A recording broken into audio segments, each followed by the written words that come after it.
Et vas-y que ça papote. Mais c'est comme ça qu'on s'interroge. Et qu'on discute de sujets profonds.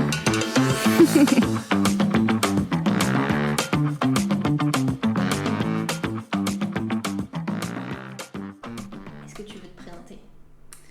Je m'appelle Sacha et j'ai 17 ans, bientôt 18. Et ça va faire 5 ans que je souffre d'une maladie qu'on appelle l'anorexie mentale. Mais j'aime pas dire que c'est la seule chose qui me définit parce qu'à côté de cette maladie, j'adore le dessin, j'adore l'équitation, j'adore la musique, je joue de la guitare et du piano. Je dessine H24 tout le temps. J'adore, je croque tout ce que je vois et tout, c'est génial. J'aime beaucoup ma famille, mes amis. J'ai une petite sœur de 14 ans que j'aime énormément et je trouve que c'est ces choses-là qui me définissent et pas la maladie. Qu'est-ce qui te plaît dans le dessin ? Je trouve que c'est fascinant de pouvoir reproduire la réalité sur du papier. C'est comme une photo mais en plus détaillé, avec plus d'efforts. Je trouve que quand l'artiste il dessine, il met son âme dans le papier et c'est ça que j'aime bien. J'aime bien penser que mes œuvres d'art c'est une partie de mon âme. Et quand j'étais à l'hôpital, je dessinais beaucoup.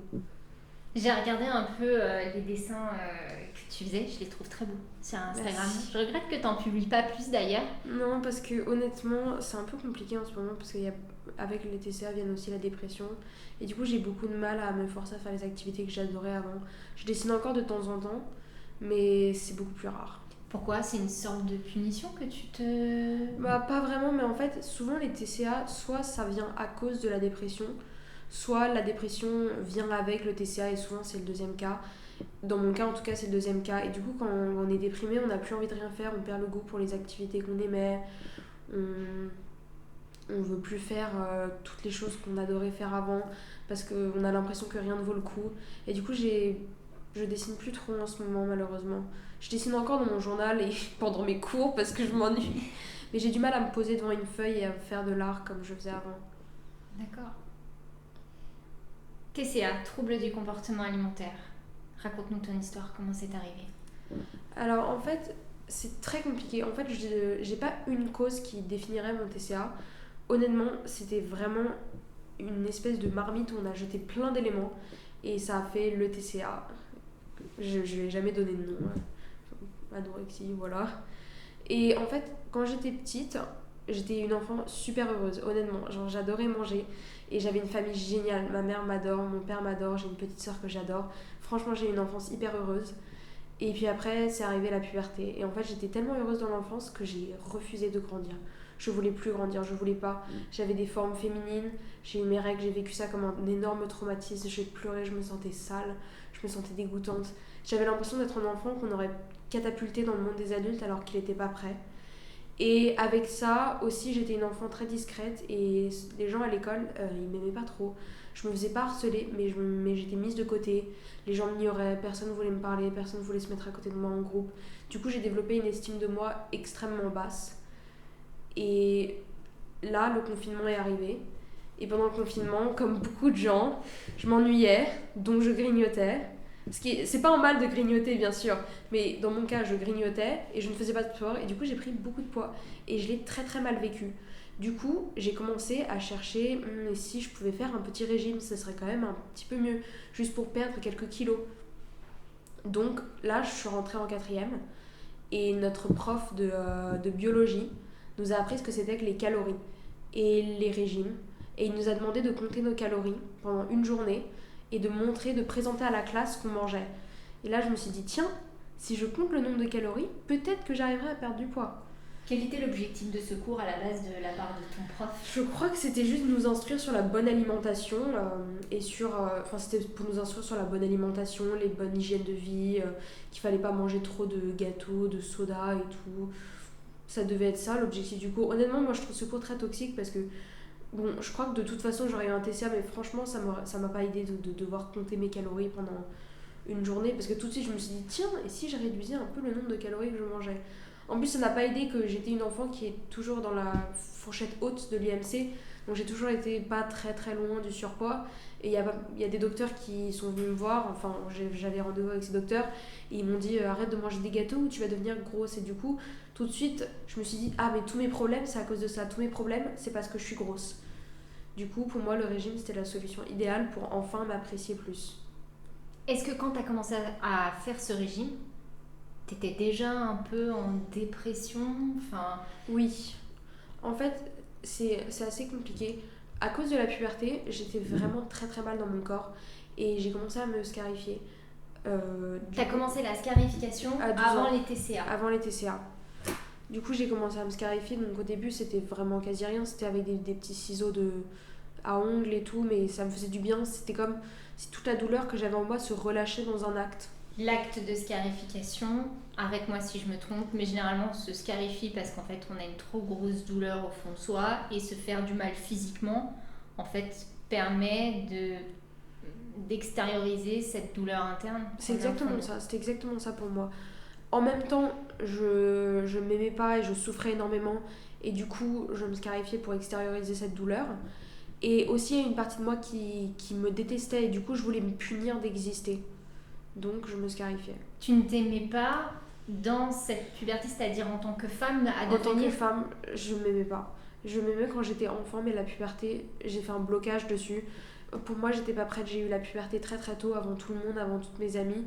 J'ai commencé à avoir des formes vers 9 ans, 10 ans, alors que mes amies, elles en ont eu plutôt vers 13-14 ans. T'as senti le regard des autres changer Oui, sur toi quand je t'as sentais commencé le à... regard des garçons.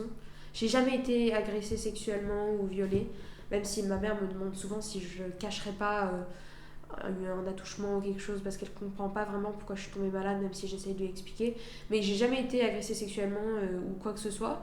Mais je sentais que le regard des autres avait changé. Pour eux, j'étais plus dans leur monde, j'étais déjà une adolescente et moi je voulais pas être une adolescente. Moi je voulais être comme tout le monde, je voulais être une enfant, je voulais rester une enfant. T'étais devenue désirable à leurs yeux ou pas? Honnêtement, tous les gens de ma classe, souvent les gens de l'école, ils me traitaient un peu comme une paria, comme si j'existais pas. Personne ne me. Personne. Enfin, j'ai jamais. Dû à vécu, cette évolution? Dû à non, ce pas du changement? tout, pas du tout. C'était dû à déjà ce le changement. cas avant? C'était déjà le cas avant. Enfin, j'ai jamais été très appréciée de mes camarades de classe. Et une chose qui est un peu compliquée, c'est vraiment le seul moment où j'ai reçu de l'attention de la part de mes camarades de classe, c'est quand j'ai été hospitalisée. D'accord. Ok. Donc personne isolée Ouais, et j'étais très finalement isolée. quitter l'enfance.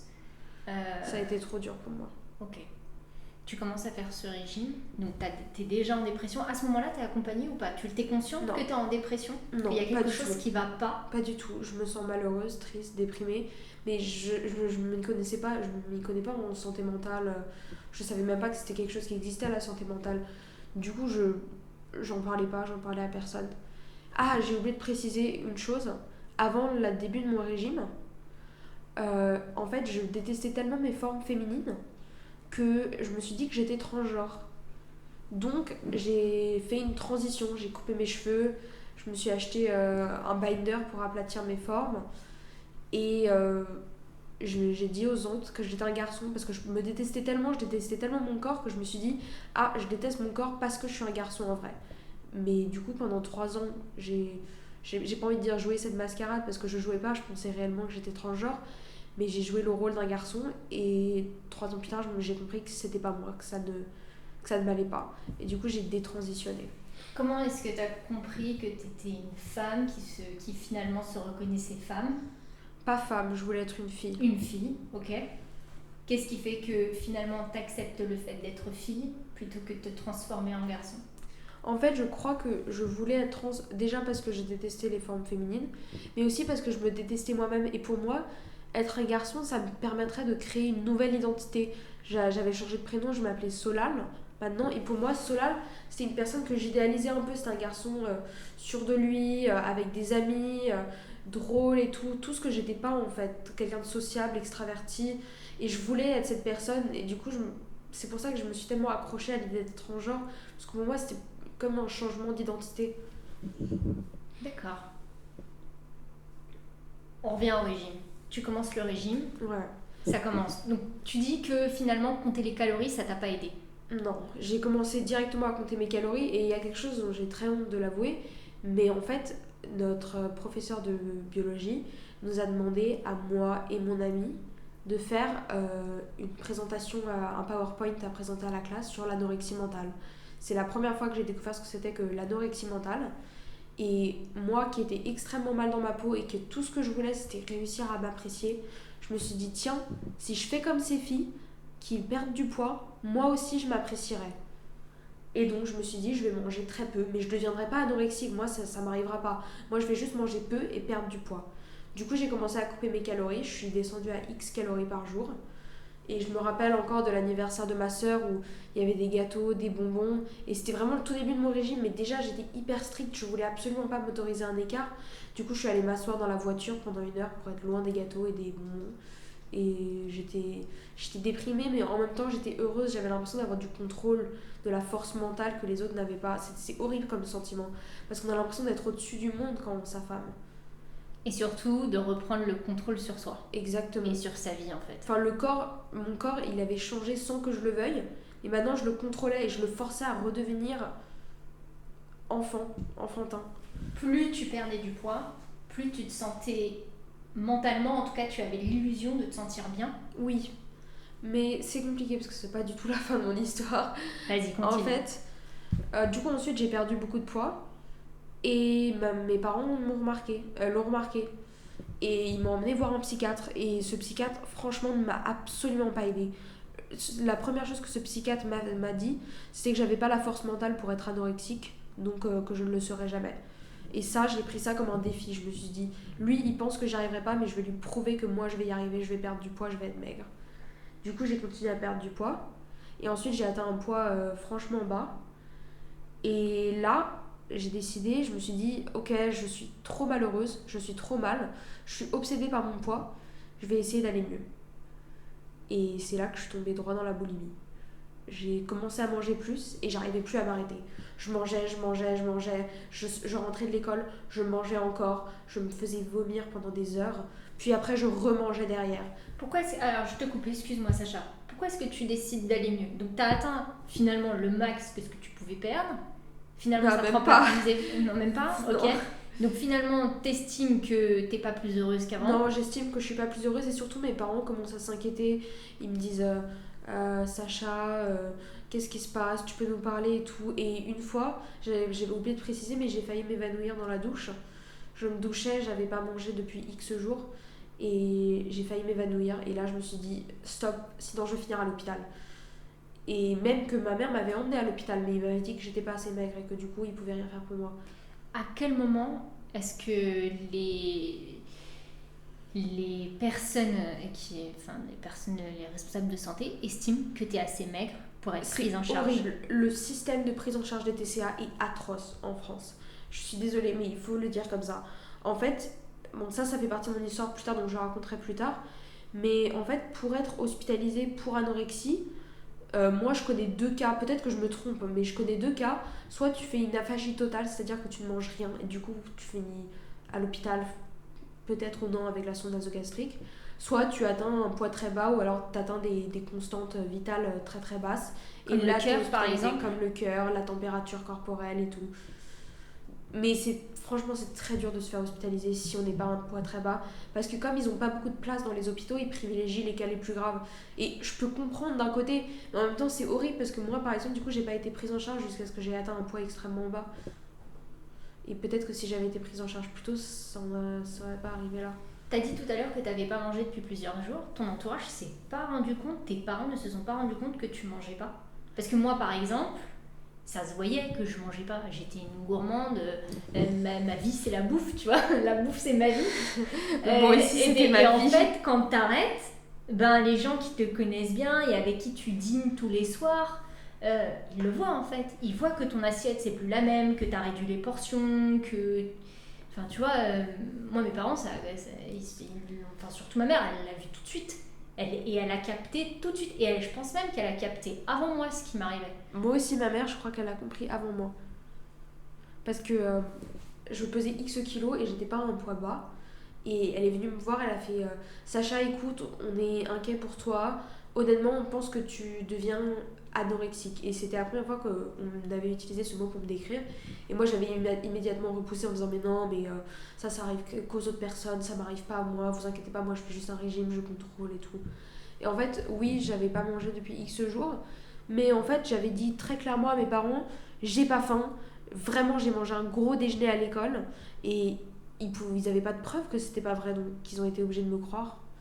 Mais enfin, je dis X jours parce que j'ai pas envie de dire de chiffres, mais ça s'étendait pas pendant des semaines non plus. Enfin, j'avais encore cet instinct de survie, j'allais pas m'affamer pendant 3 ans de suite.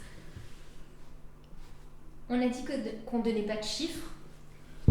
On revient sur le jour où tu redécides de manger et où en fait le contre-coup de ta privation c'est la boulimie, c'est-à-dire que tu as tellement affamé ton corps que le jour où tu recommences à lui donner à manger, tu n'as plus le contrôle, tu n'arrives plus à stopper, tu as tout le temps envie de manger. Je cherchais à me contrôler, donc je mangeais un peu normalement à l'école, puis je rentrais chez moi. Et là, j'étais attirée dans la cuisine, comme un magnet. Donc j'ouvrais le frigo, je mangeais des choses qu'on ne mange pas en vrai. Je mangeais des aliments surgelés, je mangeais du pain surgelé, je mangeais des raviolis crus dans les paquets, je mangeais des pots de yaourt, je mangeais des cookies. Et après, je me faisais vomir pendant des heures dans les toilettes. Et ça me faisait mal. Et après avoir fini de vomir, je retournais dans la cuisine pour manger encore, pour revomir. C'était un cercle infernal en fait. Parce que je me restreignais du coup à l'école. J'essayais de manger normalement, mais je finissais toujours par me restreindre. Du coup, j'avais trop faim et quand je rentrais chez moi, ça partait en crise. Et je me rappelle très bien de ce jour où j'avais mangé, je crois, une dizaine de gros cookies. Et j'avais pas réussi à les faire vomir. Et j'ai dû rester toute la soirée avec les cookies dans mon ventre en me sentant, j'avais envie de me tuer. C'était horrible. Quand tu as fait ton exposé sur l'anorexie, en faisant des recherches, tu as forcément trouvé des filles qui trouvaient des moyens pour maigrir, c'est-à-dire soit se faire vomir, soit utiliser des laxatifs ou manger des produits à très très faibles calories. Ça t'a inspiré, toi, dans tes comportements de troubles du comportement ? Honnêtement, c'est pas exactement ça, parce que ce genre de choses, moi j'appelle ça les pro-ANA. Et je suis pas tombée sur les endroits, les forums pro-ANA jusqu'à vraiment plus tard dans mon anorexie. Mais par contre, pour préparer mon exposé, j'avais lu beaucoup de livres sur l'anorexie, de témoignages. Et évidemment, je sais pas pourquoi c'est... Enfin, j'admire beaucoup ces filles qui ont réussi à s'en sortir, mais elles trouvent que c'est une bonne idée de mettre des techniques dans leurs livres, ou alors des chiffres, ou alors des choses qu'elles ont faites pour maigrir. Et du coup, ça m'a inspirée. Je me suis dit, elle a fait comme ça, moi aussi je peux faire comme ça. Mais dans ma tête, j'étais pas anorexique, c'est juste que je copiais les anorexiques pour perdre du poids. D'ailleurs, je comptais m'arrêter à X poids, un poids où je jugerais que j'étais plutôt bien. Et le jour où tu l'as atteint, ce poids ? C'était pas assez, je voulais aller plus bas. Je me trouvais moche, je me trouvais laide, je me trouvais grosse. Du coup, j'ai continué mon régime et à chaque fois, je voulais aller à X poids et à chaque fois, je redescendais plus bas. T'as été hospitalisée ? Pas tout de suite. Je suis allée à Necker, ils m'ont dit que j'étais pas assez maigre. Je suis passée par la boulimie et avec la boulimie, j'ai repris tout le poids perdu. Mais en 2 mois, 3 mois. Parce que j'arrivais pas à me faire vomir suffisamment bien pour ne pas prendre de poids. Donc j'ai repris tout le poids. Et j'étais extrêmement mal. Et c'est là que... je mets un trigger warning au cas où. Mais c'est là où j'ai fait une tentative de suicide. J'étais tellement mal dans mon corps, j'avais repris tout le poids. Je me sentais comme une merde. Pardon pour l'expression. Et du coup, la nuit, j'ai pris 2 tablettes de médicaments. Et je les ai avalées et j'ai attendu. Et tout d'un coup, je me suis mis à angoisser. Je me suis dit que je pouvais pas faire ça à mes parents et je suis allée me faire vomir dans les toilettes. Ça doit être la seule fois où le fait de savoir me faire vomir m'a aidée. Et du coup, je me suis dit, si je ne perds pas de poids, franchement, je vais me tuer. Et j'ai recommencé à me restreindre. Et je me suis restreint pendant des mois et des mois et des mois. Et j'ai perdu du poids très très vite. Et je me rappelle encore de nos vacances avec... en juillet 2023, mes parents, moi et ma soeur, on allait en vacances à... comment ça s'appelait déjà ? Bon, une île en Espagne. Et là, j'étais vraiment à mon plus bas. Je me rappelle que je pesais ma salade, je pesais mes concombres, parce que j'avais peur de manger trop et que ça me fasse grossir. Et quand j'avais mangé ce que je jugeais comme trop de salade, trop de concombres, trop de courgettes, je mangeais plus que des légumes, ou si j'avais jugé que j'avais mangé trop de légumes, j'allais me faire vomir dans le jardin de la maison. Et j'étais seule. J'avais l'impression que mes parents ne s'occupaient plus de moi. Ils me disaient on est désolé Sacha, mais on sait plus comment gérer ta crise. Et ma soeur me disait Sacha, je veux plus te parler parce que honnêtement tu me mets trop mal. Donc j'étais vraiment seule. Ma mère me disait tu ressembles à un cadavre, tu fais de pitié. C'était horrible, ça m'atteignait, ça me blessait droit au cœur. Et là, en fait, j'étais suivie dans cet hôpital. Je vais pas donner le nom par souci de vie privée, mais j'étais suivie dans cet hôpital. Et bien évidemment, cet hôpital, une fois que j'ai atteint un poids extrêmement bas, ils ont dit ok, là c'est fini, on hospitalise votre fille. Ils ont appelé mes parents et ils ont dit vous ramenez votre fille mardi, on va l'hospitaliser. Du coup, j'ai hurlé, j'ai pleuré, j'ai jeté des choses, j'ai cassé des objets, j'ai dit que je voulais pas y aller, que j'allais m'enfuir et tout. Et je pouvais rien faire. Ils m'ont emmené en voiture à l'hôpital et ils m'ont laissé. Et les médecins ont fait beaucoup de... Allez-y si vous voulez poser une question. Non, continue. Les médecins m'ont fait des tests, ils m'ont fait un électrocardiogramme, c'est pour voir les battements du cœur. Ils ont pris ma température, bien sûr, ils m'ont pesé parce que le poids c'est très très important pour eux. Ils m'ont fait d'autres tests, d'autres examens des prises de sang. Et ils m'ont emmené dans une pièce où il y avait la chef des hospitalisations et mon équipe de soignants. Parce qu'en fait, un patient a une équipe de soignants avec sa diététicienne, son interne de psychiatrie, son psychiatre général et la chef des hospitalisations. Et là, ils m'ont regardé, ils m'ont fait Sacha, vos signes vitaux sont vraiment alarmants, on va vous poser une sonde nasogastrique. Et honnêtement, à ce moment, je me sentais tellement vide que j'ai même pas pleuré. J'ai demandé, je les ai suppliés, j'ai dit non, s'il vous plaît, laissez-moi manger, je mangerai, mais s'il vous plaît, me posez pas la sonde. Parce que pour moi, la sonde, c'était l'allégorie du manque de contrôle. Pour moi, être nourri de force comme ça, c'était trop dur à accepter. Mais ils ont dit que là, c'était hors de question et que s'ils me posaient pas la sonde, ce serait la réanimation. Du coup, ils m'ont assis sur une chaise. L'infirmière m'a donné un verre d'eau. Elle m'a dit d'avaler quand elle poserait la sonde et elle a posé la sonde et c'était horrible, humiliant. Ça m'a rendu tellement triste, tellement désolée. Et heureusement, ils ont laissé mon père rester avec moi dans ma chambre d'hôpital pendant que j'étais sur mon lit je dormais à moitié parce que j'étais tellement fatiguée avec la sonde et mon père il me caressait et c'est le seul truc qu'ils ont vraiment bien fait dans cet hôpital, c'est avoir accepté de me laisser voir mon père. C'est vrai que la sonde, c'est... parce qu'en fait, l'anorexie, c'est la sensation de contrôle. Et la sonde, c'est la perte de ce contrôle. Oui, parce que moi, je me disais, au moins, si je décide de guérir, je mange et c'est moi qui décide de manger. Alors que là, la sonde, c'est pas moi qui décidais. En fait, tous les soirs, parce que je l'avais pas la journée, je l'avais que le soir, ils me branchaient un pied de sonde avec une poche de nutrition et la sonde coulait toute la nuit. Et pour moi, être nourrie comme ça de force dans la nuit, je trouvais ça insupportable. Même que je trouvais ça tellement insupportable qu'une fois, j'en pouvais plus, je l'ai arraché ma sonde. Mais ils me l'ont reposée tout de suite. Souvent, quand on a la sonde, alors moi, j'ai pas été jusque-là, mais quand on a la sonde, en tout cas, les témoignages que j'ai lus, c'est... Elles sont prises de peur, elles ont en tête les calories. Tu pensais à ça, toi ? Exactement. Tu connaissais le nombre de calories qui étaient intégrées ? Il m'avait dit, on va mettre X calories dans ta sonde. Et en fait, quand j'étais à l'hôpital et toujours maintenant, malheureusement, j'avais un gros problème d'hyperactivité. En fait, l'hyperactivité, c'est l'activité physique exagérée. Et souvent, dans le cas de l'anorexie, on se force à faire beaucoup de sport pour brûler des calories. Et du coup, comme il m'avait posé la sonde directe à mon arrivée, je me suis dit, moi, c'est hors de question, je veux pas prendre de poids. Et du coup, toute la journée, je faisais du sport à outrance dans ma chambre, dans le dos des soignants. Du coup, pendant 2 mois, j'ai pas pris de poids. Et à chaque pesée, ils augmentaient ma sonde pour me faire prendre du poids. Et moi, ça me rendait hystérique. Du coup, je hurlais, je pleurais, je les suppliais de pas le faire. Ils le faisaient quand même. Je faisais encore plus de sport, c'était un cercle vicieux. Quel sport est-ce que tu faisais dans cette chambre ? Parce que, on a dit qu'on donnait pas de chiffres. Hein. Mais moi, je connais à peu près les chiffres en tout cas, le nombre de calories qu'ils versent dans les sondes. Il faut, quand tu es enfermé dans une chambre, tu fais quel genre de sport pour perdre ce nombre de calories-là ? C'est impressionnant si tu me dis que pendant 2 mois, tu n'as pas pris de poids. Ouais, c'est dur. En fait, je courais, je trottinais, je marchais, je courais, mais toute la journée. Je faisais pas du sport à très haute intensité, mais je le faisais tout le temps. En continu. Ouais, et je mangeais pas beaucoup sur mes plateaux. Parce qu'en fait, ils donnent des plateaux, t'as le droit de choisir ce que tu peux manger, parce que la diète est là pour ça. Et mais du coup, en fait, comme t'as déjà la sonde, y a pas de punition, entre guillemets, si tu manges pas. Donc, du coup, t'es pas obligé de manger. Du coup, je mangeais très peu sur mes plateaux et je faisais beaucoup de sport à côté. T'es resté combien de temps hospitalisé ? 5 mois. Ok. Donc, au bout de 2 mois, ils avaient tellement augmenté ma sonde que là, même avec le sport que je faisais, j'ai pas réussi à éviter la prise de poids. Donc petit à petit, en 3 mois, parce que je suis restée 5 mois, du coup 2 mois j'ai pas pris de poids et du coup en 3 mois, il m'avait donné un poids de sortie, il m'avait dit à X poids, tu ne seras plus en danger vital et on peut te laisser sortir.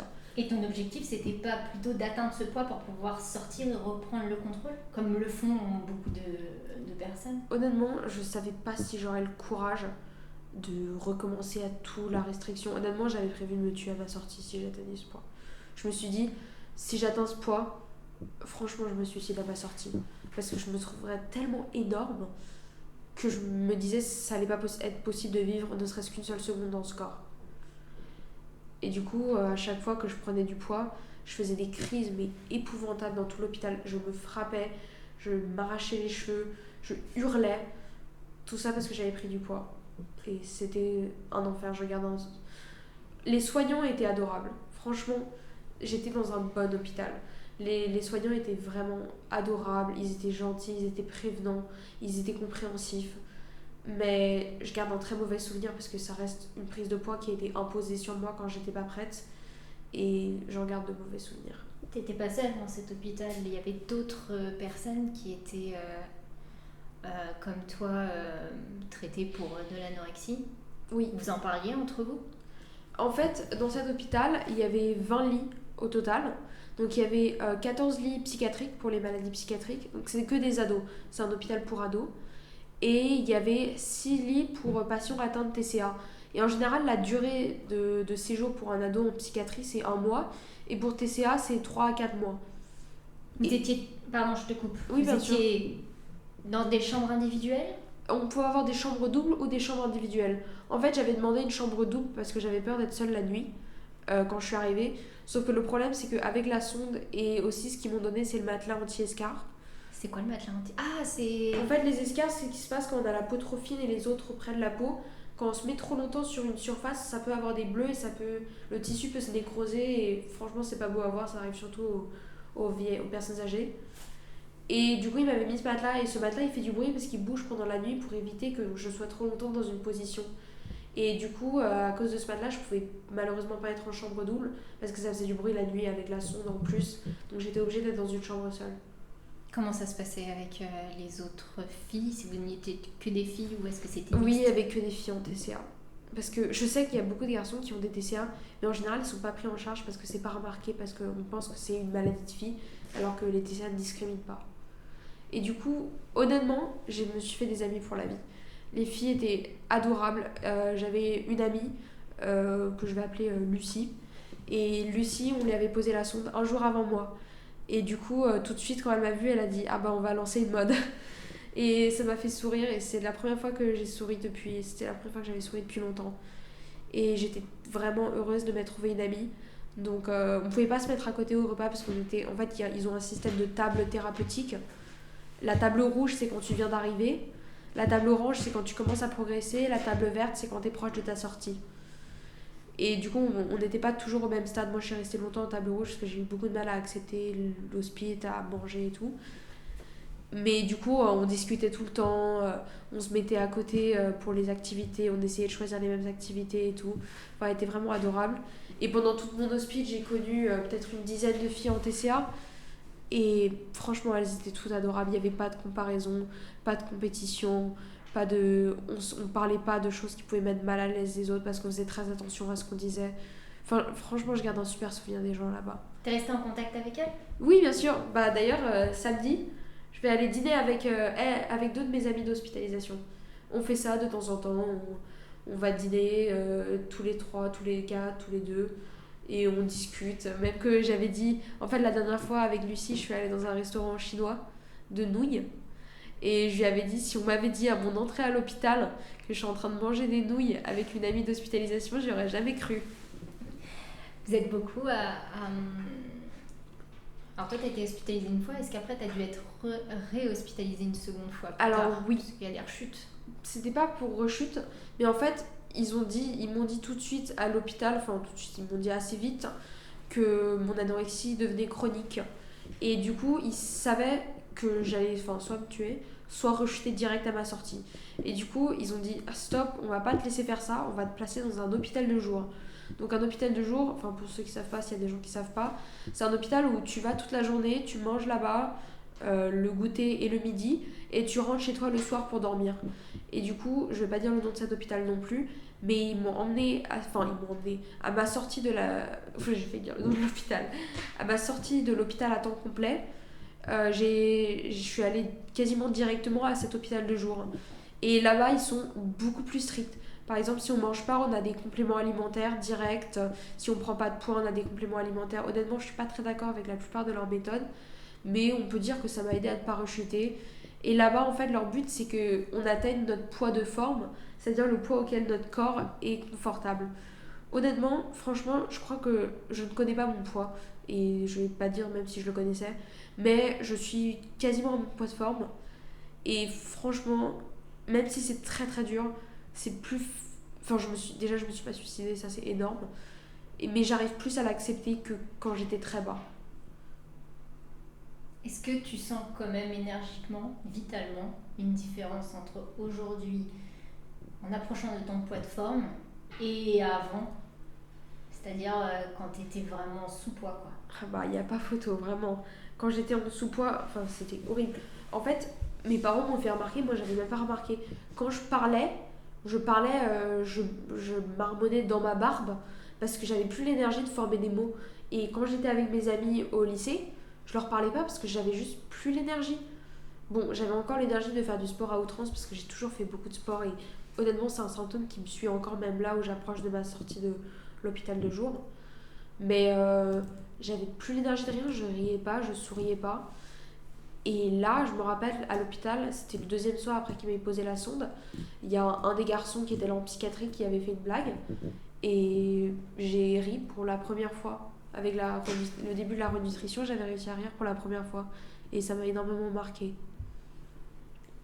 Là aujourd'hui, tu continues à aller en hôpital de jour. Oui, j'y étais là même aujourd'hui. C'est pour ça que j'arrivais un peu en retard. Tu suis tes cours là-bas? Alors oui, alors pendant mon hospitalisation à l'hôpital à temps complet, en fait, quand on était là pour troubles alimentaires, on n'avait pas le droit de travailler. On n'avait pas le droit de travailler pendant 2 semaines. Et après, on avait 1 à 3 cours par semaine. Donc on avait 1 heure à 3 heures de cours par semaine. Donc honnêtement, j'ai rien fait du tout. J'ai pris Mais il n'y a pas énormément de d'activité retard. organisée? Si, il y a des activités organisées. Mais je parlais en termes scolaires, j'ai rien fait du tout. D'accord. On avait une activité, 1 heure, 2 heures d'activité par jour. Ou max 3 heures, mais c'était rare d'en avoir 3 heures. Quel genre d'activité? Bah, par exemple, il y avait un atelier parfum. Donc là, on fabriquait notre propre parfum D'accord. avec des bouteilles d'essence. Il y avait art plastique. Il y avait stretching si on avait atteint un niveau de santé physique assez acceptable pour faire du sport doux. Il y avait aussi, on pouvait aller à la médiathèque. Il y avait des ordinateurs pour regarder YouTube et des livres. Et il y avait aussi des ateliers origami de temps en temps. Des ateliers de manga, j'ai des ateliers d'écriture de temps en temps. En fait, on faisait notre emploi du temps, on choisissait les activités qu'on voulait. C'était toujours la course pour celui qui réussirait à faire son emploi du temps en premier pour avoir les meilleures activités. Comment ça se passe les cours aujourd'hui? T'arrives à mieux te concentrer? Ah ouais, beaucoup mieux, beaucoup mieux. Bah avant, je me rappelle quand j'étais au lycée, parce que j'ai été hospitalisée en septembre, donc j'ai passé 1 semaine et demie à mon lycée avant d'être hospitalisée. Honnêtement, je me rappelle... C'est-à-dire que t'as fait, pardon je te coupe encore, Oui, pas de souci. t'as fait une rentrée des classes normale. J'ai fait une rentrée des classes normales, mais honnêtement, là, ça allait vraiment pas. Il y a mes profs qui sont venus parler à mes parents en disant on est inquiet pour Sacha, est-ce qu'elle va bien? Parce que franchement, je faisais peur à voir. Et je me rappelle, j'arrivais même pas à écouter le cours. Je m'accrochais désespérément à mon pull que je mettais sous mes fesses parce que ça me faisait trop mal aux fesses de m'asseoir sur les chaises. Tes camarades t'ont posé des questions ou Rien du tout. toi? Non. Ok. Donc J'étais isolée. toujours T'as isolée. commencé le lycée isolée. Ouais, toujours. J'avais quelques amis, j'avais 3 amis proches, mais à part ça, personne ne me parlait. Si je posais une question sur le chat de la classe, pas de réponse, on m'ignorait. Et en fait, quand j'étais à l'hôpital à temps complet, le seul moment où j'ai reçu un peu... on a vu que j'existais, en fait, c'est quand j'étais à l'hôpital, j'ai reçu une carte signée de tous les élèves de la classe, et ça m'a fait vraiment très plaisir. T'en as qui t'envoient des messages de temps en temps pour voir comment tu vas aujourd'hui? 2 personnes. Je dois du nom 2 personnes. Une fille que je connaissais pas très bien et une autre fille. Mais évidemment, il y avait mes 3 amis. On n'avait pas le droit en fait aux visites des amis, donc j'avais pas pu les voir. Mais elle m'avait envoyé des lettres, on faisait des appels en visio et tout. Elles ont gardé contact avec moi pendant mon hospice. Quand t'as été hospitalisée, t'étais coupée du monde, si je comprends bien. Ouais, je pouvais visiter mes parents. Enfin, Tu pouvais sortir ou c'était Non, c'est mes parents Ouais. qui venaient me visiter. Mes parents venaient me visiter. Et en fait, comme je prenais pas de poids pendant 2 semaines, j'ai pas eu de permission du tout. Parce que en fait, la permission, c'était que accordé aux patients qui prenaient du poids. Donc en fait, c'est la récompense, quoi, du Ouais, comportement. c'était ça. C'était la carotte et le bâton, quoi. Donc quand je prenais pas de poids, ils m'enlevaient ma permission. Du coup, j'ai pas vu mes chats pendant 2 mois parce que j'ai 2 chats. Ma petite sœur est venue me visiter 2 fois en 5 mois. Parce qu'en fait, elle a dit qu'elle voulait prendre ses distances avec moi, que ça la faisait trop souffrir de me voir à l'hôpital. Et comme j'avais pas de perme, je pouvais pas la voir. Donc j'étais vraiment coupée du monde, pas d'amis. J'avais juste mes 2 parents et mes grands-parents qui me visitaient. Pas de sœur et tout. Parlons un peu de ta famille, parce que souvent, donc c'est des personnes qui ne comprennent pas, qui sont démunies, qui savent pas quoi faire et qui sont en colère. Ah ouais, En tout cas, ma affichent mère. une colère, et alors nous, ça nous aide pas. Non. Comment ça s'est passé avec tes parents? T'as dit tout à l'heure que tu avais eu des réflexions très blessantes qui ne t'aidaient pas. On est d'accord qu'au départ, ils ont quand même essayé de t'aider, de te Au parler début, peut-être? oui, au tout début de mon anorexie, ils ont commencé à me dire Sacha, qu'est-ce qu'il y a? Parle-nous, on voit que tu vas pas, on a peur que tu deviennes anorexique. Sauf que moi, je les poussais, je les refusais, je disais non, mais tout va bien, Parce que laissez-moi toi, t'étais tranquille. convaincue que tout allait bien. Ah, j'étais convaincue que j'étais pas anorexique Mais du ils tout. savaient que tu te scarifiais avant? Non, j'ai jamais avoué que je me scarifiais. Je l'ai avoué. Enfin, maintenant ils le savent, mais j'aurais avoué beaucoup plus tard. Je cachais mes bras avec des longs manches et tout. Mais après, le plus je perdais du poids, le plus ma mère était en colère contre moi. Elle me disait: tu nous fais souffrir, tu pourrais changer, mais tu fais aucun effort. Puis parfois, quand elle voyait mon corps, elle me disait: tu ressembles à un cadavre. Les gens, ils doivent penser mal de toi et tout. Et en fait, quand j'étais vraiment à mon plus bas, mes parents, ils ont arrêté, ils ont tourné la tête de l'autre côté, ils ont arrêté de me regarder, de me voir. Ils ont dit on peut plus gérer cette situation, on est désolé, mais ça va pas, on va laisser les médecins gérer ça. Parce que j'étais suivie en ce moment. Du coup, ils me disaient rien. Si je mangeais pas, je mangeais pas. Si je me faisais vomir, je me faisais vomir. Si je faisais du sport à outrance, je faisais du sport à outrance, ils disaient plus rien. Tu comprends cette colère aujourd'hui avec un peu Oui. plus de recul? Ah non, mais ça devait. Je comprends, j'essaie de me mettre à leur place. Si moi j'avais une fille ou un garçon qui s'affamait, qui faisait. En plus, j'étais obsédée par ça, je passais plus aucune minute avec eux, je refusais tout. S'ils voulaient sortir avec moi, je disais non parce que je dois faire mon sport quotidien. S'ils voulaient aller au resto, je disais non, je peux pas parce qu'ils vont mettre de l'huile dans mes plats. Enfin, du coup, je comprends leur colère parce que je pouvais plus rien faire. En fait, j'étais plus moi, quoi. Tu voyageais pas mal avec Oui. tes parents? On voyageait, mais du coup, ça a été très compliqué avec l'anorexie. Par exemple, à la fin de mon année scolaire, j'étais inscrite pour un voyage de 1 semaine à Madrid. Et les médecins, ils ont tout de suite dit à mes parents non, elle n'ira pas, elle n'est pas en bonne santé. Et du coup, il y a beaucoup des voyages qui ont dû être annulés. Au final, voilà, je me rappelle du nom de l'île. Ils nous ont laissé à Majorque. D'accord. Mais franchement, j'ai pas passé des bonnes vacances. C'était très dur. Pourquoi? Parce qu'en fait, t'es toujours nubilée par le prochain C'était repas? vraiment à mon plus bas. À mon plus bas, je mangeais 3 repas par jour. J'ai jamais vraiment coupé à 0 repas. Je faisais pas de jeûne long parce que j'avais peur de tomber dans les pommes et d'être hospitalisée. Et du coup, en fait, toute la journée, ma journée était régulée au moment des repas. Je mangeais le matin. Parfois, on sortait dehors, on allait à la plage et du coup, je me mettais pas en maillot parce que je détestais mon corps et parce que ma mère me traitait de cadavre quand je me mettais en maillot. Puis on rentrait, je déjeunais, je faisais du sport jusqu'au dîner. Je dînais, parfois je me faisais vomir. Puis je me couchais, j'arrivais pas à dormir à cause de la faim. Puis c'était encore les mêmes journées. En fait, je préférais être à l'école parce qu'au moins être à l'école, je pouvais penser à autre chose qu'à l'alimentation. Et avec ta sœur, comment ça se passe aujourd'hui? Ça se passe... C'est encore un peu difficile parce que malheureusement, j'ai rechuté dans la scarification depuis assez récemment. C'est vrai que t'étais clean pendant 1 an, pour reprendre le terme, parce que ça fait un peu comme les personnes qui boivent de l'alcool. Donc quand on arrête de se scarifier pendant un certain temps, on dit qu'on est clean. Ouais, et j'étais clean pendant 1 an. Et en fait, la prise de poids était tellement dure à accepter que j'ai recommencé. Et j'ai fini 2 fois aux urgences pour me faire recoudre. Et ma sœur, elle était hyper inquiète pour moi. Et en même temps, elle était fâchée parce que je lui avais promis de ne pas recommencer. Et en fait, je suis une thérapie multifamiliale. En fait, c'est une thérapie avec plusieurs familles et ta famille avec des psychologues. Et pendant cette thérapie, ma sœur, elle a dit que mon plus grand défaut, c'était de pas avoir été une grande sœur pour elle. Parce qu'elle a l'impression qu'à cause de la maladie, elle n'avait pas eu une grande sœur. Et du coup, je lui ai promis que j'allais redevenir une grande sœur pour elle. Et là, j'ai fini aux urgences et elle m'a dit que j'étais incapable de faire ça, que j'étais incapable de remplir mon rôle et tout. Et ça m'a fait beaucoup de peine. Ça t'arrive de vraiment lui en parler parce que du coup ça fait grandir ta petite sœur plus vite. Ouais. Vous en parlez ensemble des TCA, de la scarification, Jamais de la tes scarification. émotions aussi. Jamais de la scarification, c'est vraiment un sujet tabou entre nous deux. Mais parfois on parle de nos TCA, mais elle m'a dit très clairement oui, une des raisons pour lesquelles je venais pas te visiter à l'hôpital, c'est que t'allais encore râler sur ton trouble alimentaire et j'avais pas envie d'entendre ça. Donc quand je suis avec elle, j'essaye de parler d'elle. J'ai envie qu'on parle d'elle. Et puis en fait, je me rends compte que je connais plus ma soeur. En fait, elle a grandi sans moi parce que moi j'étais pas là, j'étais dans mon monde, le monde du TCA. Et je me rends compte que je la connais pas, je la connais moins bien que certaines amies. T'auras des séquelles? Oui, malheureusement. J'ai pas mal de séquelles de mon anorexie. Déjà, je ne grandirai plus.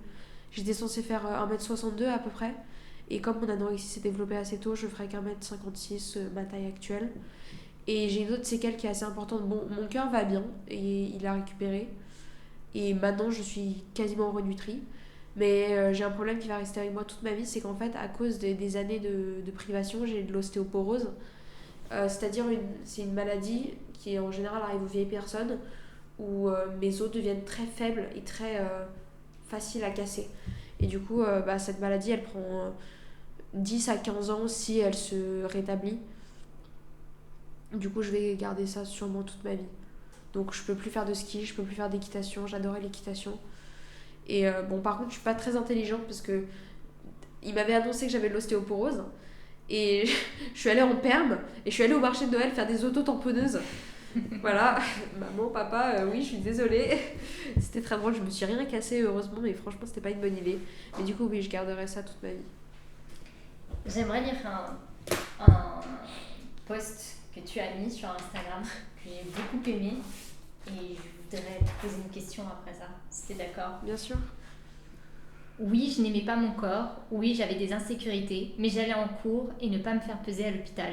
Je jouais du piano à la place de coller la carte des restaurants pour me distraire. Je me levais le matin en ayant hâte de la journée au lieu de me lever en attendant juste le moment où je pourrais me recoucher. J'avais de bonnes notes à la place de notes qui chutent. J'avais de l'énergie à la place d'un corps fatigué comme celui d'une personne âgée. Ouais, c'était exactement ça que je vivais. Et honnêtement, ça me fait du bien de relire ça parce que je tombe souvent dans le piège de romantiser la personne que j'étais avant. Ouah, j'étais maigre, j'étais tellement heureuse. Non, j'étais pas heureuse. Mais je me dis que j'étais tellement heureuse, que j'étais belle, que j'avais tout pour moi. Mais en fait, c'est pas vrai. J'étais plus rien, quoi.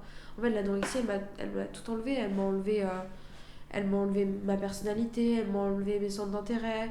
Elle m'a enlevé ma concentration, mes notes ont énormément chuté. J'ai toujours été une excellente élève et là, mes notes chutaient. C'était en chute libre parce que je n'avais plus l'énergie de me concentrer, ni l'énergie de réviser. Mais maintenant, je commence à retrouver ma vie. Est-ce que tu espères un jour revenir à cet état de liberté, parce qu'en fait, finalement, les TCA, c'est dans un coin de notre tête. On a toujours ce truc de « Ah, attention », même quand on va mieux, tu vois. Moi, aujourd'hui, j'ai une vie totalement normale, mais ça n'empêche pas que j'ai cette épée de Damoclès. Et le problème des TCA, en tout cas, moi, là où j'estime que ça m'a coûté et que c'est trop cher payé pour ce que ça rapporte, parce que ça rapporte rien, ça te coûte plus qu'autre chose. C'est qu'en fait, après, t'es marqué à vie et tu gardes ça en toi. Et donc tu vis avec cette épée de Damoclès, donc on a toujours l'espoir de revenir à l'avant, mais en fait ta relation à la bouffe, alors peut-être à ton corps, peut-être moins avec le temps, une fois que tu apprends à mieux le connaître et à mieux l'apprécier, mais finalement moi la bouffe qui est ma gourmandise, mon plaisir, tu vois, je regrette l'insouciance que j'avais avant et que je pense, après c'est mon avis, mais que je pense qu'on ne retrouve pas, malheureusement. Honnêtement, moi je crois en la guérison complète parce qu'en fait j'ai des amis avec qui que je sais qui ont des TCA et que je sais ont été hospitalisées pour TCA et elles me disent que maintenant elles sont guéries à 100%. Il y a des filles dans mon HDJ qui sont parties Et honnêtement, elles m'ont dit qu'elles étaient guéries à 100%. Mais le problème, c'est que j'ai du mal à y croire pour moi. Parce que moi, enfin, je sais qu'il faut pas se comparer. Mais souvent, les filles à l'HDJ, ça faisait X temps qu'elles étaient malades. Et moi, ça faisait beaucoup plus. Et du coup, je commence à me demander si moi, je me traînerais pas ça toute ma vie. Mais j'ai espoir que ce serait quelque chose qui reste dans un coin de ma tête. Mais que j'arriverai à me dire, non, t'étais pas plus heureuse avant. Tu peux manger, t'as le droit de manger. J'espère que je vais pouvoir réussir à me dire ça. À quel moment est-ce que tu estimeras que tu es guérie des TCA? Libérée des TCA, c'est plus le terme, je pense. Je pense à partir du moment... Enfin, il y a plusieurs moments, mais j'ai envie de pouvoir manger sans avoir la calculatrice à calories dans ma tête. J'ai envie qu'on me propose un resto et que je dise ouais, carrément, sans me dire oula, mais j'ai pas fait X pas aujourd'hui, donc j'ai pas le droit. J'ai envie de pouvoir passer une journée sans faire d'hyperactivité. Et à partir de ce moment-là, ah non, mieux. J'ai envie de me regarder dans le miroir. Et je vais pas forcément me dire je t'aime, mais je vais me dire tu es bien comme tu es. Et tu me permets de vivre. Je parle à mon corps et dire tu me permets de vivre, donc je ne vais pas te juger. Et à partir de là, je crois que je serai guérie. Je te le souhaite. Merci. En parlant de ton corps, aujourd'hui tu atteins ton point de forme. Ouais. Donc, est-ce qu'il reprend sa route d'évolution vers la féminité? Malheureusement, oui. Alors, en fait, comme j'ai atteint un poids très bas, j'ai perdu mes seins, j'ai perdu mes fesses. D'ailleurs, c'était atroce, abominable. Ça reviendra ou pas? Oui, c'est revenu. Ça a été très dur à accepter et j'ai pas encore retrouvé mes règles, mais ça va venir bientôt. D'après mes prises de sang, ça va venir bientôt. Et honnêtement, je le vis franchement pas bien. Pourquoi? Parce que j'ai toujours détesté mes règles. En fait, j'ai potentiellement de l'endométriose. Ouais. Et du coup, ma courte vie, parce que j'ai que 17 ans, mais mes règles m'ont fait extrêmement mal. Ouais. C'est comme si on me poignardait pendant 4 heures d'affilée dans l'estomac. Ouais, je connais ça. Ah oui, donc vous comprenez. Et je prenais des antidouleurs de cheval et ça ne marchait pas. Et du coup, j'ai très peur de retrouver ça, mais ma psychiatre m'a promis que dès que mes règles reviendraient, pour être sûre qu'elles reviennent, on me donnera la pilule, comme ça je pourrais de nouveau les stopper. Stopper les douleurs ou stopper les règles? Stopper les règles. Tu veux carrément stopper les Ouais, règles? j'ai très très mal vécu mes règles et franchement ça me fait trop souffrir. Et c'est quelque chose qui me bloque beaucoup dans ma guérison parce que je suis encore, genre je veux pas être démoralisée avec qui que ce soit, mais je suis encore loin d'être guérie. J'ai encore beaucoup de cognition anorexique, de pensée anorexique. En fait, mon cerveau est encore vachement dans la maladie, même si mon corps ne l'est plus. Mais du coup, je sais même plus de quoi je parlais dès le départ. Des règles. Mais du coup, ça me bloque beaucoup dans ma guérison parce que je me dis, il faut pas que je mange trop, sinon je vais avoir mes règles. Il faut que je continue à faire beaucoup de sport, sinon j'ai peur d'avoir mes règles. Et en fait, ça m'angoisse beaucoup. Et du coup, quand elle m'a proposé la pilule, ça m'a un peu rassurée parce que je me dis, ok, de toute façon, ça va bien finir par arriver. Mais de toute façon, je peux les stopper, donc ça sert à rien de manger peu, de rester à un poids bas pour ne pas les avoir. Et avoir la possibilité d'avoir des règles sans les douleurs ou genre Oui. presque rien, c'est quelque chose que tu accepterais ou pas? Ou tu continuerais à te sentir sale, à rejeter cette partie-là de la féminité? Honnêtement, je crois que je la rejetterai toujours. Honnêtement, je sais pas pourquoi j'ai fait un énorme blocage sur ça. C'est peut-être parce que je les ai eu extrêmement tôt, plutôt que tout le monde, et que ça m'a toujours fait très mal. Mais franchement, je me sentais immonde quand je les avais. J'avais l'impression d'être une paria, que j'étais différente de tout le monde, que les gens pouvaient le sentir, que j'avais mes règles et tout. Enfin, pour moi, ça me dégoûtait plus que tout. Plus que les seins ou les formes. Non, je comprends. J'avais une question, elle m'a échappé. Je vais te la retrouver. J'ai vu que... Ah oui, c'était ça que je voulais te demander. T'as une voix dans ta tête qui te dit non, t'as l'impression d'avoir une voix. Alors il y en a qui parlent de monstre en soi. Alors oui, j'ai l'impression d'avoir une voix dans ma tête. Mais la voix dans ma tête, c'est pas une personne séparée, c'est pas un monstre de l'anorexie, c'est juste moi. C'est un peu comme un double de moi qui me dirait...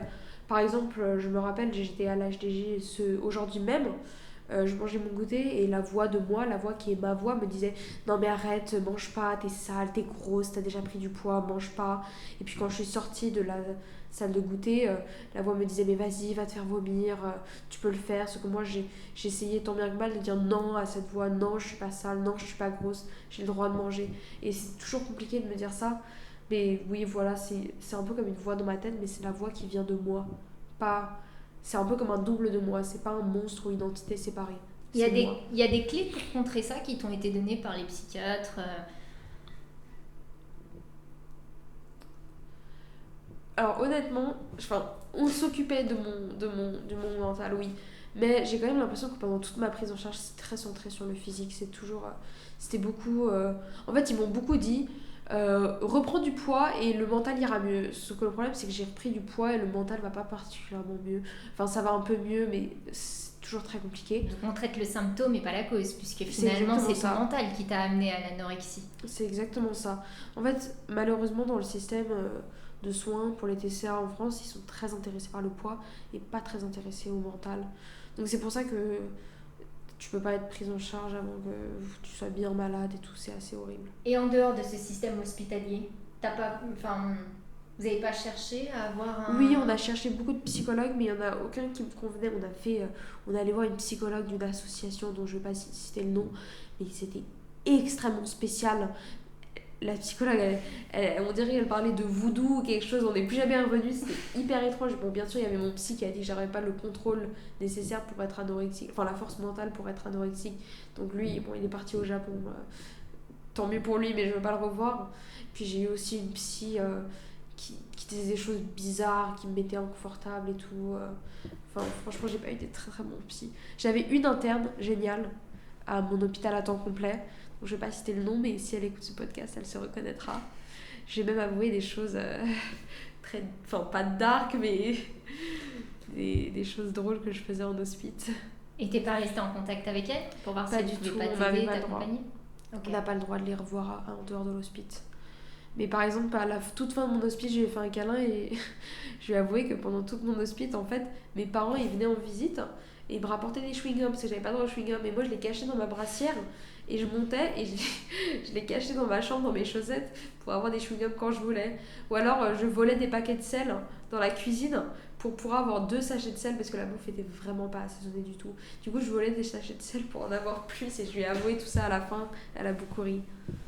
J'ai vu que tu lisais pas mal de bouquins, notamment des bouquins avec des personnages, ou en tout cas peut-être des bibliographies de personnes qui sont atteintes de TCA. Ça t'apporte quoi de lire ces livres-là? Honnêtement, je m'en suis beaucoup éloignée en ce moment parce que franchement, ça m'apportait que de la comparaison. C'était juste, pour moi, quand j'ai commencé mon régime, je dis régime parce que je pense vraiment que j'étais déjà anorexique à ce moment-là, c'est juste que j'étais dans un déni complet. J'utilisais ça comme un recueil d'astuces et de solutions pour maigrir plus vite. Et ça m'est déjà arrivé de trouver un roman qui parle d'anorexie bien, mais c'est toujours les romans qui donnent pas de technique, qui donnent pas de chiffres et qui se finissent sur une note positive. En fait, je trouve vraiment, je sais qu'on revient toujours à ça, mais je trouve vraiment que dire des chiffres, ça apporte rien, ni à la personne qui les dit, ni à la personne qui écoute. Parce que moi, à chaque fois que je voyais des chiffres, je me comparais pour voir si j'étais plus ou moins mec que cette fille. Ou ce garçon. Et lire des livres de personnes qui ont été atteintes de TCA et qui en sont sorties. Ça, je trouve que ça aide. D'ailleurs, il y a une personne dont j'adorerais lire le livre, une fille, on se suit mutuellement sur Insta. C'est une battante formidable, elle est incroyable cette fille. Elle a écrit un livre où il n'y a aucun chiffre et c'est plein d'espoir et j'aimerais vraiment le lire. Y'a pas un Cultura là, pas très loin? Tu l'as sur ta bibliothèque ou pas? Non, mais je vais l'acheter sur Amazon. Ok.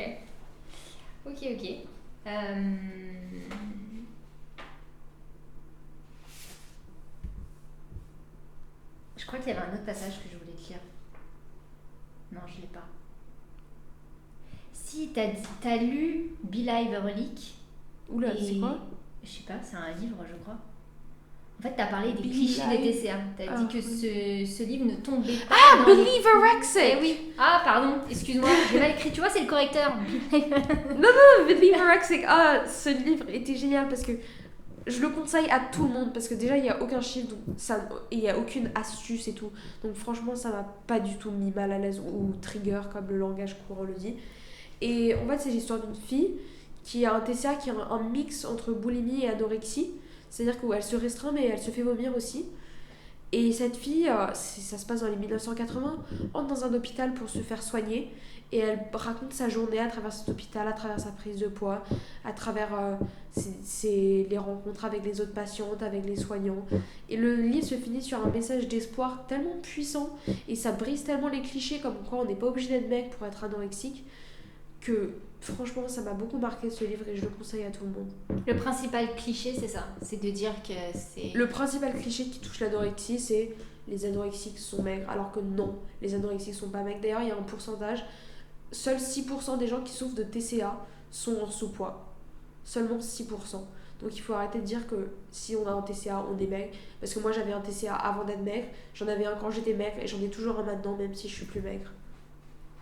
C'est le seul chiffre qu'on donnera durant l'épisode. Oui. Aujourd'hui, est-ce que tu t'apprécies un peu plus ? Sur ton Instagram, tu te mets plein de lèvres, comme des bisous qu'on te fait. C'est mon filtre préféré. Je l'aime beaucoup. J'adore ce filtre parce qu'en fait, j'ai une amie et elle le mettait tout le temps et du coup, ça me fait penser à elle et du coup, j'aime beaucoup ce filtre. Voilà. Mais honnêtement, je sors d'une grosse phase dépressive avec la prise de poids et tout. Mais maintenant que j'ai atteint mon poids de forme, le poids où j'étais terrifiée d'atteindre, franchement, c'est très très dur. Mais je m'accepte plus, entre guillemets. Enfin, je me trouve moins dégoûtante. Ça m'arrive bien sûr de me sentir dégoûtante, de faire des symptômes de TCA, de faire de l'hyperactivité, d'aller me faire vomir. Enfin oui, je fais encore beaucoup d'hyperactivité, mais ça m'arrive encore parfois de me faire vomir ou des choses comme ça. Mais petit à petit, je sens que ça va mieux. Par exemple, ça fait un mois déjà que je me suis pas scarifiée. Et parce que je me sens un peu mieux, j'essaye d'accepter mon corps comme il est. Je me dis... En fait, je me suis un peu habituée, j'ai eu le temps de m'habituer à la prise de poids. Donc il y a des jours avec et il y a des jours sans. Il y a des jours sans. Mais je sens qu'il y a de plus en plus de jours avec que de jours sans. Les jours sans, t'as des astuces, des amis que tu peux appeler J'ai une petite copine qui... On n'est pas longue distance techniquement parce qu'on se voit assez souvent, mais elle habite à Strasbourg et elle m'aide énormément. J'ai besoin d'elle dans ma vie, j'ai besoin de lui parler. Elle me rassure, elle me dit que je suis belle, qu'elle m'aime et tout, et ça me fait énormément du bien. Parfois on dîne ensemble en visio, comme ça me motive à manger assez. Elle est géniale. Le regard bienveillant et le fait d'être belle aux yeux d'une autre personne, c'est très libérateur, non ? Ah vraiment, vraiment ça me... Enfin je sais pas, je me suis jamais sentie belle, je me suis jamais sentie désirable, je me suis jamais sentie digne d'être aimée. Et avoir quelqu'un qui m'aime aussi inconditionnellement, ça fait vraiment du bien. T'es pas obligée de répondre à cette question. Ta petite amie est aussi atteinte de TCA ? Oui, elle est aussi atteinte de TCA. Elle souffre exactement comme la personnage du livre, elle souffre d'anorexie boulimie. C'est-à-dire qu'elle se restreint et elle fait des crises aussi de temps en temps. Mais on se motive énormément, il n'y a aucune comparaison entre nous, aucune compétition. On se motive à s'en sortir, elle me dit que je l'aide à pas faire de crise de boulimie. Et moi, elle m'aide à ne pas me scarifier. Honnêtement, on s'entraide beaucoup. Dans un monde idéal, ou en tout cas dans une vie idéale, qu'est-ce que t'aimerais ? J'aimerais être guérie à 100% et retrouver... Je veux plus être déprimée. Je veux plus être déprimée. Je veux pouvoir retrouver mes passions, mes centres d'intérêt, ne pas être obsédée par la bouffe tout le temps, ne plus avoir la voix dans ma tête. Et le truc que j'aimerais le plus au monde, c'est retrouver une relation avec ma sœur. Je veux retrouver la relation qu'on avait quand j'étais enfant. Je vais arriver sur les questions de la fin. Alors, à chaque fois, je ne sais pas par laquelle commencer. Quelle question est-ce que tu n'aurais pas aimé que je te pose ? Honnêtement, j'ai vu tellement d'interviews de personnes anorexiques où ils posent cette question et ça me rend dingue. C'est quoi ton poids le plus bas ? Quel est le poids le plus bas que tu n'as jamais fait ? Combien de calories mangeais-tu par jour ? Je ne supporte pas ce genre de questions parce que récemment, il y a une vidéo qui est sortie du youtubeur Thibaut InShape où il interviewait une jeune fille qui a été atteinte d'anorexie et apparemment, je l'ai entendu d'autres personnes donc je peut-être ne prenez pas mon mot là-dessus, mais il aurait posé cette question et il l'aurait limite harcelée pour qu'elle lui réponde. Et franchement, je supporte pas ce genre de questions parce que ça va mettre que de la comparaison inutile. Et en fait, j'ai l'impression que c'est un peu une curiosité morbide de la part des gens de vouloir absolument savoir quel est le plus bas qu'on ait jamais pesé et tout. Enfin, je pense que c'est juste de la curiosité morbide. Est-ce qu'il n'y a pas aussi une curiosité morbide des personnes qui sont atteintes de TCA ? Ah bah oui, bien sûr. Parce que moi, si on voit que Je suis pas encore au stade où j'arrive à m'éloigner des contenus qui me mettent mal. Donc si je vois qu'une personne anorexique va révéler son poids le plus bas, bien sûr, je vais cliquer pour savoir et me comparer. Et les contenus qui te font du bien. Les contenus qui me font du bien, franchement, moi ce qui me fait du bien, c'est de voir des filles qui ont guéri de l'anorexie et qui sont pas dans des corps traditionnellement maigres. Parce que je vois plein de filles, honnêtement je sais pas si elles ont guéri ou pas, mais qui se disent guéries et qui sont encore très maigres. Et franchement ça m'aide pas parce que moi j'ai pris du poids et franchement je suis plus maigre. Et j'aime bien voir des filles qui ont confiance dans leur corps alors qu'il est pas traditionnellement mince. Et ça me fait du bien. T'es atteinte de... Dysmorphophobie. Oui. Tu peux expliquer ce que c'est pour les gens qui ne savent pas? Alors en fait la dysmorphophobie ça m'amène à me voir plus grosse, plus épaisse que je ne suis vraiment. Je ne vois pas mon corps comme il est vraiment. Quand je me vois dans le miroir, honnêtement parfois je me regarde et j'ai l'impression qu'il y a une personne obèse qui me regarde dans le miroir. Donc c'est pas toujours comme ça et c'est pas toujours aussi fort. Mais la dysmorphophobie c'est aussi est-ce que mes bras sont gros, tout le monde doit remarquer mes bras, je déteste mes bras. C'est aussi ce genre de choses. Mais vraiment quand je me regarde dans le miroir, j'ai l'impression d'être grosse alors que je ne le suis pas. Ne pas te regarder dans le miroir, est-ce que tu y as pensé? Oui, j'en ai pensé, mais c'est une obsession. J'arrête pas de me regarder, de vérifier si j'ai grossi, de faire des vérifications corporelles. Et tout, même quand je sais que j'ai pris du poids, je continue à vérifier, à me voir dans le miroir, à me prendre en photo. Quand j'étais à mon plus bas, vraiment à mon plus bas, je me prenais tous les jours, je prenais une centaine de photos de moi dans différents angles pour vérifier si je grossissais ou pas. Tu mesures ton tour de cuisse ou ton tour de taille? Plus maintenant parce que ça me déprime. mais quand j'étais à mon plus bas, honnêtement, tous les jours je mesurais mon tour de cuisse et à chaque fois que je perdais 1 centimètre, j'étais extatique. Tu te pèses chez toi? T'as une Non. balance chez toi? Non seulement je me pèse pas chez moi, enfin je me pesais à mon plus bas, oui je me pesais. Tous les jours, j'imagine, Non. 3 fois par jour. Il y en Non, a qui pas du c'était tout. matin, soir. Alors honnêtement je suis jamais tombée là-dedans parce que j'ai toujours détesté le moment de la pesée, donc je me pesais 1 fois par semaine et ça m'allait très bien. Mais du coup là depuis que je suis rentrée en hôpital de jour, en fait ils ont vu que quand je savais mon poids ça me mettait très mal et du coup ils ont dit tu sais quoi Sacha, pour ta prise en charge on va absolument pas te dire ton poids.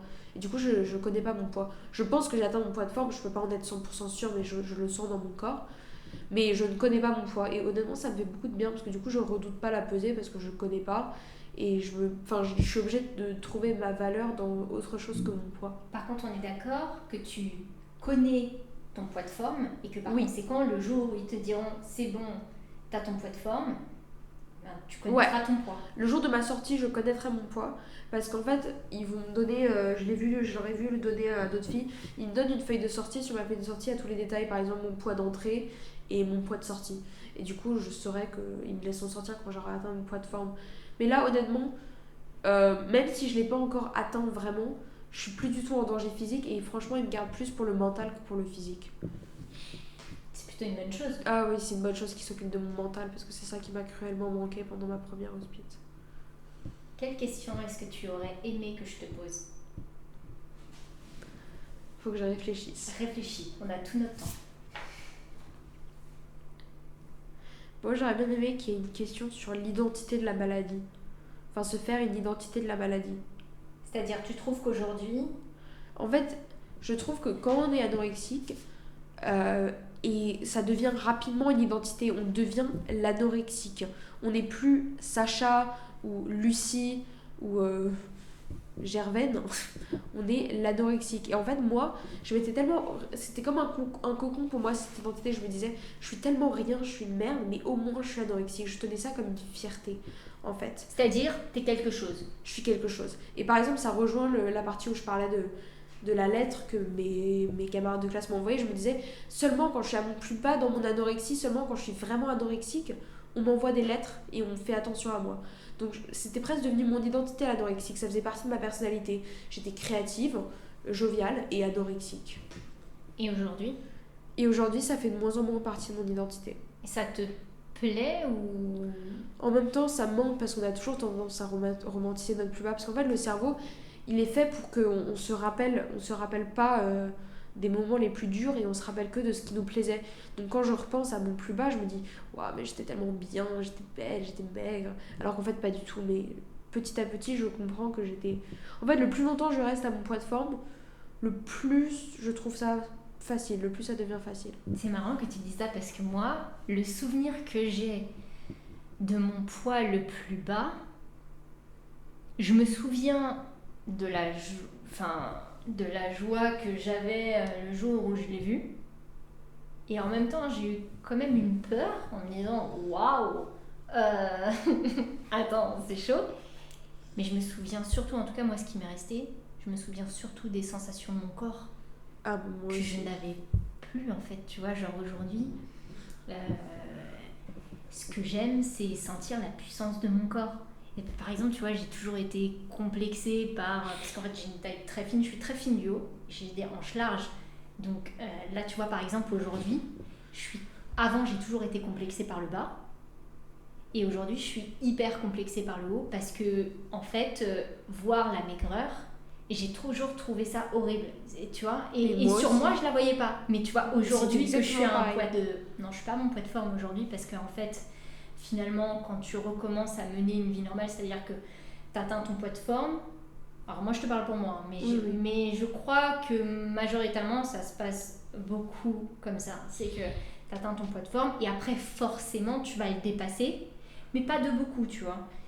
Et naturellement, ton corps va s'autoréguler si tu lui apportes une alimentation saine. Mais saine ne veut pas dire que tu n'as pas le droit à des écarts. C'est-à-dire que moi, par exemple, quand j'ai mes règles, je te dévalise les gâteaux, mais genre à fond. Mais parce qu'en fait, j'en ai besoin. J'ai mal au ventre, je suis pliée en 4, il me faut un réconfort, tu vois. Et c'est ok. Et en fait, le fait d'avoir arrêté de me peser, de ne plus avoir cette charge mentale-là, et de finalement de mener une vie normale, de faire le sport que j'aime, etc. Et ben en fait, aujourd'hui, j'ai un poids trop maigre, sans le vouloir. Pourtant, je mange à ma faim. Et j'ai pas de fringales à rien du tout, hein. Mais genre, par exemple, hier j'étais fatiguée toute la journée, j'ai passé toute ma journée à grignoter, je suis partie me coucher, j'avais mal au ventre tellement j'avais mal mangé toute la journée, que j'avais trop mangé. Et j'essaye de remonter à ce poids de forme, et j'y arrive pas. J'y arrive pas parce que aujourd'hui j'ai une autre relation avec mon corps. Mais en fait, je crois que c'est juste, en fait, quand on grandit, quand on prend des années, notre corps, notre poids de forme, il change durant notre vie. Mon poids de forme, il est pas pareil que ce qui était il y a 1 an, il y a 2 ans. Et du coup, honnêtement, je pense juste que votre corps, c'est juste régulier à un nouveau poids. Et que maintenant, c'est son nouveau poids de forme. Si vous mangez librement comme vous voulez et que vous ne prenez pas de poids, c'est que vous êtes à votre poids de forme. Pour moi, en tout cas. C'est vrai. Et après, moi, ce qui m'empêche de rebasculer, au-delà du fait, comme ce que tu as dit tout à l'heure, t'es quand même aimé par une personne qui te trouve belle, qui te le dit, voilà, et qui limite te dit mange, tu vois, parce que lui, ce qu'il aime, c'est les formes, c'est les choses comme ça. C'est juste moi, ce que j'aime, par exemple, c'est sentir la puissance de mon corps, c'est-à-dire la puissance dans mes jambes. Et donc en fait, quand je travaille quand je vais à la salle, je travaille le bas, et donc cette partie qui me complexait aujourd'hui, c'est la partie que je travaille le plus, et que limite si elle gonfle, elle ne me dérange pas en fait, parce que c'est là que je vais tirer la puissance. Et quand j'ai de la puissance, ben je me sens bien. C'est pas que je suis dans le contrôle, mais je suis plutôt en forme, en sécurité et en bien, tu vois, en bien-être. Après, je te l'accorde, sans le mental,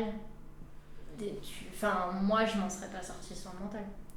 Bah moi je vais pas à la salle, mais on m'a récemment redonné l'autorisation de faire du sport. Et du coup j'ai commencé la course à pied et franchement ça me fait beaucoup de bien.